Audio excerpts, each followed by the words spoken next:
Final Fantasy just entered the board game chat. You think after the uber success of Queen's Blood from Final Fantasy VII Rebirth that that's the direction that Square Enix will be going? More on Queen's Blood later. Or if not Queen's Blood, but no.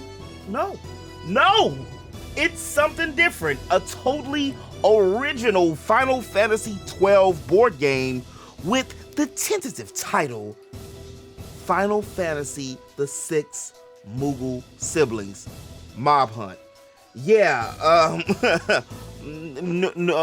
nobody I know, nobody asked for this.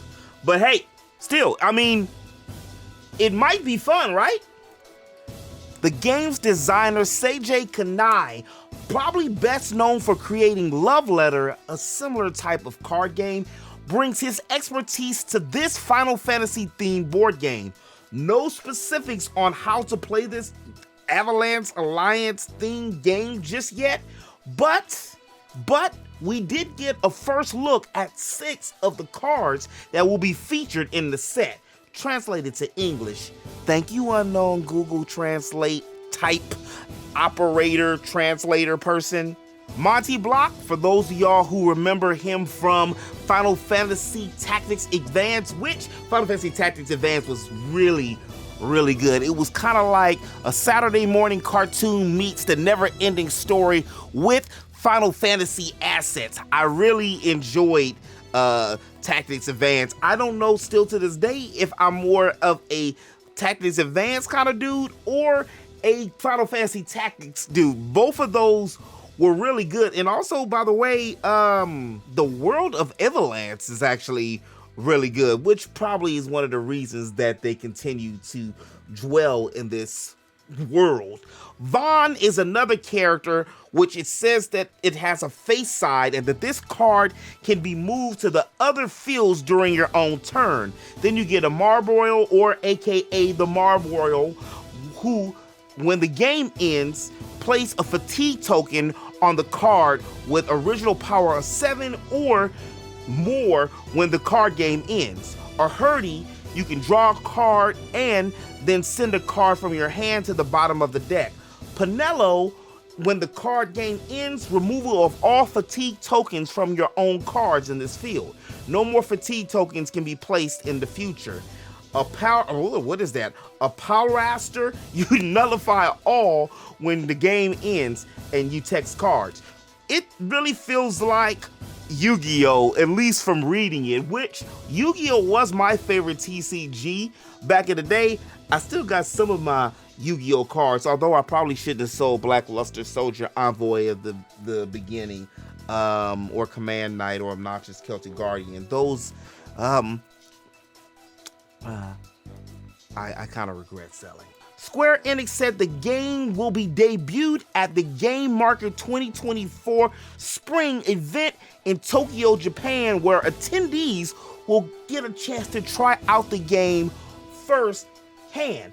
They still haven't confirmed whether it's going to have an English release or if it's just going to be a completely board TCG type Japanese only game. But just like a lot of stuff that's been localized, and even how we just got some of the cards translated, I can see some folks translating the cards or even doing some mock-ups and translating the cards to an English adaptation, especially if it's clean and it's popular. I personally would have loved to see more Queen's Blood, but as a matter of fact, talk about dedication. Some of the devs who created Final Fantasy VII Rebirth actually made a real-life replica of Queen's Blood. Now, if only we can get our hands on that.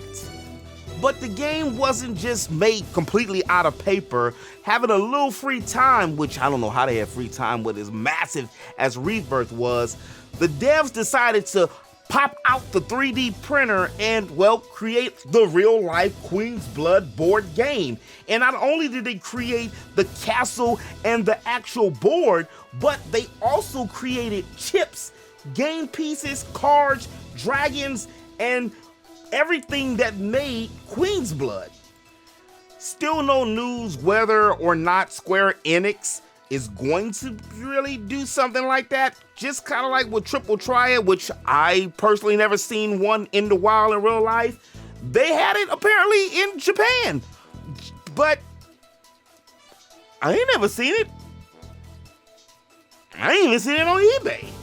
Hopefully we do get something like that.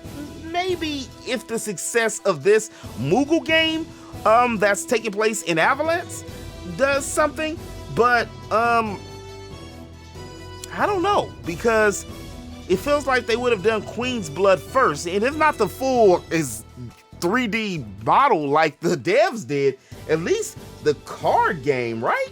If any of the games that I wanted to see, or that could be not only just real TCG, trading card games, or a board game, I would like to see Blitzball Rebirth. Can we get Blitzball in an actual, its own game, or something like a 2K type of Blitzball, or at the bare minimum, bring Blitzball to Final Fantasy XIV as a blitzer, like somebody that's a character that we can create that uses a Blitzball, and then we're able to actually play Blitzball, but instead of making it that weird wonky type of, you know, swimming around and not having moves, actually be a TCG,